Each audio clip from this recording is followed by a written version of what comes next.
Good morning. पिछले class में हम कर रहे थे संज्ञा और ये चैप्टर मैं करा चुकी हूँ आपको, बस थोड़ा सा पोर्शन बचा था। तो इस वीडियो में मैं इस चैप्टर का एक छोटा सा रिवीजन दे रही हूँ ताकि आप चीज़ों को अच्छे से रिकॉल कर पाओ, क्योंकि लास्ट क्लास में जब मैंने आपसे क्वेश्चंस पूछे थे तब आपको व्यक्तिवाचक संज्ञा और जातिवाचक संज्ञा में कन्फ्यूजन्स दिखे। ठीक है, तो अभी यह वीडियो देख के शायद वो आपका कन्फ्यूज़न दूर हो जाएगा, और तब भी नहीं हुआ तो आप पर्सनली मुझे पूछ लीजिए। ठीक है, तो संज्ञा क्या होता है? संज्ञा होता है noun. Noun is a naming word. किसी भी प्लेस या पर्सन या थिंग के नेम को ही नाउन कहा जाता है, राइट। ये हमने इंग्लिश में पढ़ा है। तो संज्ञा भी क्या है? संज्ञा किसी भी व्यक्ति, वस्तु, जाति, भाव या स्थान के नाम को ही हम क्या कहते हैं? संज्ञा कहते हैं, राइट। ये आपको अच्छे से पता है। जैसे नेहा हो गई व्यक्ति, पतंग वस्तु यानी कि थिंग, जानवर हो गया एनिमल्स जो कि जाति, राइट। एनिमल्स एक जाति है, ओके। तो छात्र, गंगा, जल आदि ये सब आपका संज्ञा है, राइट। तो यहाँ तक आपको ये चैप्टर क्लियर है। अब संज्ञा के भेद भी आपको पता है कितने होते हैं? संज्ञा के 5 भेद होते हैं। क्या क्या है? व्यक्तिवाचक संज्ञा, भाववाचक संज्ञा, जातिवाचक संज्ञा, द्रव्यवाचक संज्ञा, समुदायवाचक संज्ञा, राइट।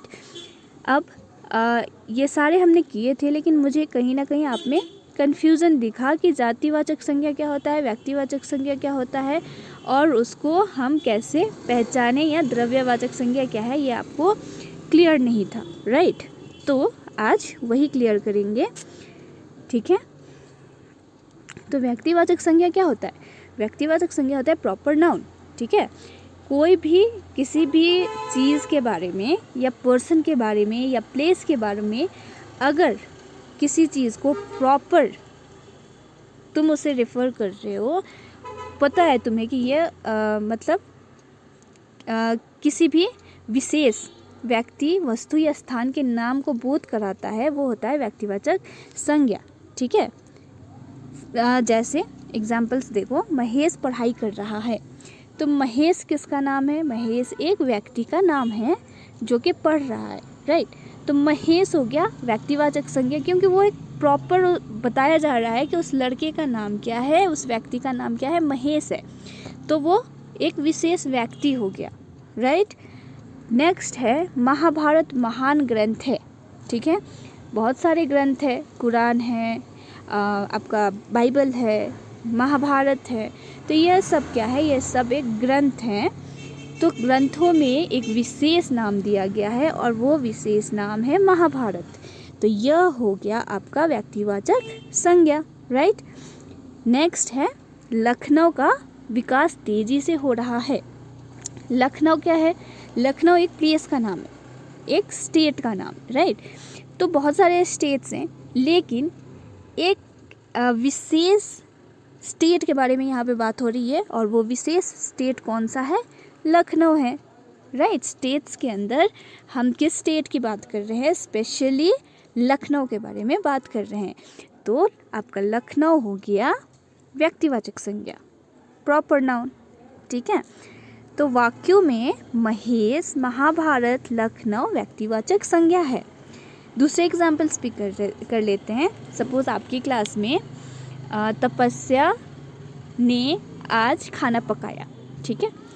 तो तपस्या किसका नाम है? एक व्यक्ति का नाम है, एक पर्सन का नाम है, एक विशेष व्यक्ति, राइट। तो तपस्या हो गई व्यक्तिवाचक संज्ञा, ठीक है।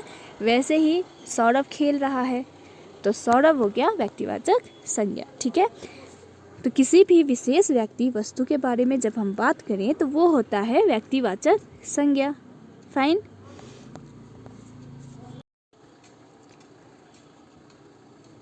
नेक्स्ट है भाववाचक संज्ञा। भाववाचक संज्ञा करने से पहले मैं आपको जातिवाचक संज्ञा बताऊंगी कि क्या होता है, ठीक है। तो ये जो जातिवाचक संज्ञा है, यह है common noun. Common noun means किसी भी एक जाति का बोध कराने वाला। जैसे कि मैंने यहाँ पे ऊपर में आपको दिखाया, ये जानवर, ये क्या है? एक जाति है। बहुत टाइप्स के जानवर होते हैं, राइट। तो जानवरों में भी अगर मैं कहूँ कि शेर जंगल का राजा है, तो शेर होता है आपका व्यक्तिवाचक संज्ञा, क्योंकि वो एक विशेष एनिमल के बारे में मैं आपसे बात कर रही हूँ। लेकिन अगर मैं कहूँ कि जानवर जंगल में घूम रहे हैं, तो इससे एक जाति का पता चलता है। कौन घूम रहे हैं? जानवर घूम रहे हैं। लेकिन इसमें यह आपको नहीं पता चल रहा है कि कौन सा विशेष जानवर घूम रहा है वहाँ पे। यानी कि वो कोई भी जानवर हो सकता है, या तो वो शेर हो सकता है, या फिर हाथी हो सकता है, या फिर बाकी जंगली जानवर हो सकते हैं। ठीक है, तो अगर मैं एक विशेष जानवर के बारे में बोल रही हूँ कि शेर घूम रहा है, तो वो आ जाएगा आपका व्यक्तिवाचक संज्ञा में। वेयरएज अगर मैं कहूँ कि जानवर जंगल में घूम रहे हैं, तो जानवर हो जाएगा आपका एक पूरी जाति, जानवर का एक जाति। ठीक है, तो जिस शब्द से एक जाति के सभी प्राणियों अथवा वस्तुओं का बोध हो, उसे हम क्या कहते हैं? जातिवाचक संज्ञा कहते हैं। जैसे जानवर, नदी, अध्यापक, गली, पहाड़। अब इन एग्जाम्पल्स में देखो, जानवर, किसी भी जानवर की बात हो सकती है। नदी में भी बहुत सारी नदियों के नाम हैं, गंगा, यमुना, सरस्वती, पद्मा, कावेरी, तो ये सब है नदियों के नाम। अध्यापक, आपके स्कूल्स में बहुत सारे अध्यापक हैं, अध्यापिका हैं, तो उनमें से स्पेशल मैं किसी को बोध नहीं करा रही हूँ ना कि किस टीचर के बारे में बात हो रही है, किस अध्यापक के बारे में बात हो रही है, लेकिन अध्यापक मतलब सारे टीचर्स। ठीक है, गली, पहाड़ आदि। ठीक है, तो यह सब हो गए आपके जातिवाचक संज्ञा। फॉर एग्जाम्पल, पेड़ों पर पक्षी बैठे हैं। कौन बैठे हैं? पक्षी बैठे हैं। कौन सा पक्षी बैठा है ये तो नहीं पता। पेड़ पे मैना बैठी है, तो मैना हो गई व्यक्तिवाचक, क्योंकि उस पक्षी का नाम हमें पता है, उस विशेष पक्षी का नाम हमको पता है, इसलिए वो व्यक्तिवाचक संज्ञा में आएगी। लेकिन जो यहाँ पे पक्षी बैठे हैं, इस पक्षी में हमें ये नहीं पता कि उस पक्षी का नाम क्या है, राइट। खिलौने से बच्चे खेल रहे हैं। कौन खेल रहे हैं? बच्चे खेल रहे हैं। उसमें एक विशेष बच्चे के बारे में हमें नहीं पता, बच्चों की जाति है। ठीक है, तो बच्चे खेल रहे हैं, बहुत सारे बच्चे हैं। सड़क पर गाड़ियाँ चल रही हैं। कौन सी गाड़ी चल रही है ये नहीं पता, लेकिन गाड़ियों की जाति में, मतलब ये भी एक जातिवाचक संज्ञा में है, लेकिन मतलब कि जो गाड़ियाँ हैं, कोई भी गाड़ी हो सकती है, गाड़ियों की भी बहुत सारी वैरायटीज़ हैं, राइट। तो एक प्रॉपर गाड़ी के बारे में नहीं बात की गई है, सबको मिला के उनकी जाति के बारे में बात किया गया है। ठीक है, नेक्स्ट है वाक्यों में पक्षी, बच्चे और गाड़ियाँ जातिवाचक संज्ञा, मैंने आपको बता दिया है। ठीक है, अब हम करेंगे भाववाचक संज्ञा। अब भाववाचक संज्ञा क्या होता है यह तो आपको पता है, मैंने आपसे क्वेश्चंस पूछे थे, तब मुझे पता चला था कि आपको भाववाचक संज्ञा समझ में आ चुका है। तो जो शब्द किसी भाव, गुण, दशा आदि का बोध कराते हैं, उन्हें भाववाचक संज्ञा कहते हैं। इसमें मैं ज़्यादा डीपली नहीं जाऊंगी, क्योंकि ये मैं समझा चुकी हूँ। ठीक है, जैसे गरिमा, कालिमा आदि। लगातार पढ़ते पढ़ते मुझे थकान हो गई, साहस से हर काम संभव है, तो यह होता है भाववाचक संज्ञा।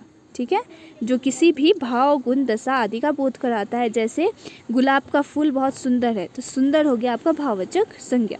ठीक है, नेक्स्ट देखते हैं भाववाचक संज्ञाएं कैसे बनती हैं। भाववाचक संज्ञाएं को बनाने के लिए 4 प्रकार की ज़रूरत होती है। जैसे पहला है जातिवाचक संज्ञा, सर्वनाम से, विशेषण से बनता है और क्रिया से बनता है। ठीक है, तो भाववाचक संज्ञा जातिवाचक संज्ञा से, या सर्वनाम से, या विशेषण से, या क्रिया से बनाई जाती है। फॉर एग्जाम्पल, जातिवाचक संज्ञा से कैसे बनाया जाता है भाववाचक संज्ञा, देखो बंधु क्या है? बंधु है, बंधु मतलब दोस्त होता है। ठीक है, बंधु हो गया तुम्हारा जातिवाचक, बंधुत्व हो गया भाववाचक। ठीक है, वैसे ही मूर्ख हो गया जाति, मूर्खता हो गया भाववाचक संज्ञा। तो यहाँ पे जितने भी देख सकते हो, यह जो पोर्शन है ये सब जातिवाचक संज्ञा है, और इन जातिवाचक संज्ञा से क्या बनाया गया है? भाववाचक संज्ञा बनाया गया है। ठीक है, तो जातिवाचक संज्ञा से भाववाचक संज्ञा ऐसे बनाया जाता है। भाई, भाईचारा, नीचा, नीचाई, क्षत्रिय क्षत्रित्व, घर घरेलू, नारी नारीत्व, लघु लाघव। ठीक है, तो ऐसे बनता है जातिवाचक से भाववाचक संज्ञा। सेकंड है सर्वनाम से कैसे बनता है। अब देखो ये सारे जो वर्ड्स हैं अपना, स्व, मम, निज, सर्व, आप, ये सब है सर्वनाम शब्द। ठीक है, अपना से बना है अपनापन, भाववाचक संज्ञा। ओके, स्व से स्वतः, मम से ममता। तो देख सकते हैं यहाँ पे ये जो जितने भी वर्ड्स हैं यहाँ पे ये सारे सर्वनाम हैं और इनसे क्या बनाया गया है, भाववाचक संज्ञा। ठीक है, ये क्लियर हो गया। थर्ड है विशेषण से संज्ञा बनाना। अब विशेषण से संज्ञा कैसे बनाया जाता है। अगेन ये जो वर्ड्स है ये सब विशेषण है। विशेषण क्या होता है, किसी भी चीज़ की विशेषता बताने वाले शब्द को विशेषण कहा जाता है। राइट, तो मीठा हो गया आपका विशेषण, मिठास हो गया भाववाचक संज्ञा, हरा हो गया विशेषण, हरियाली हो गई भाववाचक विशेषण। वैसे ही यहाँ पे ये सारे एग्जाम्पल्स देख सकते हो कि कैसे विशेषण से भाववाचक संज्ञा बनाया गया है। ठीक है, एक्सक्यूज मी। नेक्स्ट है क्रिया से संज्ञा बनाना। अब क्रिया क्या होता है, किसी भी काम को बोध कराने वाले शब्द को क्या कहते हैं, क्रिया कहते हैं। क्रिया से हमें काम के होने का पता चलता है, अगर आपको डेफिनेशन याद हो तो। ठीक है, क्रिया क्या होता है, क्रिया से किसी भी काम के होने का पता चलता है। तो ये जो जितने भी वर्ड्स है, दौड़ना, खेलना, लूटना, रुकना, धोना, चलना, ये सारे क्रिया शब्द हैं और इनसे जो भाववाचक संज्ञा बना है वो देख सकते हो। दौड़ से बना है दौड़, खेलना से खेल, लूटना लूट, रुकना रुकावट, धोनी धुलाई, चाल चलना चाल, कमाना कमाई, बढ़ना बढ़ाई। तो ऐसे 4 तरीकों से हमारा क्या बनता है, भाववाचक संज्ञा बनता है।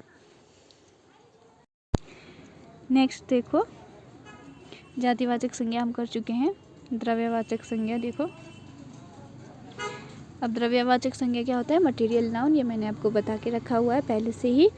तो जो शब्द किसी ठोस तरल पदार्थ धातु या द्रव्य का बोध कराता है उसे हम द्रव्यवाचक संज्ञा कहते हैं। फॉर एग्जाम्पल दूध, तेल, पानी, चावल, सोना, चांदी, पेट्रोल, ये सारे चीज़ द्रव्य में आते हैं। ठीक है, तो वो हो गया आपका द्रव्यवाचक संज्ञा। समुदायवाचक संज्ञा ये भी मैं आपको करा चुकी हूँ। कलेक्टिव नाउन, जो कलेक्टिवली किसी चीज़ को बोध कराता हो। फॉर एग्जाम्पल चौराहे पर बहुत भीड़ है, मेरे परिवार में कई लोग हैं, झुंड। तो किसी भी ग्रुप, कलेक्टिव नाउन जो आपने इंग्लिश में पढ़ा है कि किसी भी ग्रुप को कलेक्टिवली अगर उसके बारे में हम बात करें तो वो होता है समुदायवाचक संज्ञा। ठीक है, जैसे सेना, गिरोह, दल, भीड़, गुच्छा, दल, परिवार, झुंड, ये सब क्या होते हैं, समुदायवाचक संज्ञा में आते हैं। इसको समूहवाचक संज्ञा भी कहा जाता है। ठीक है, तो जिन शब्दों से किसी व्यक्ति या वस्तु समूह का बोध होता है उन्हें समुदायवाचक संज्ञा कहते हैं। ठीक है, तो यहाँ पे हमारा चैप्टर एंड हो गया। यह करने के बाद हम क्वेश्चंस आंसर्स सॉल्व करेंगे। ठीक है।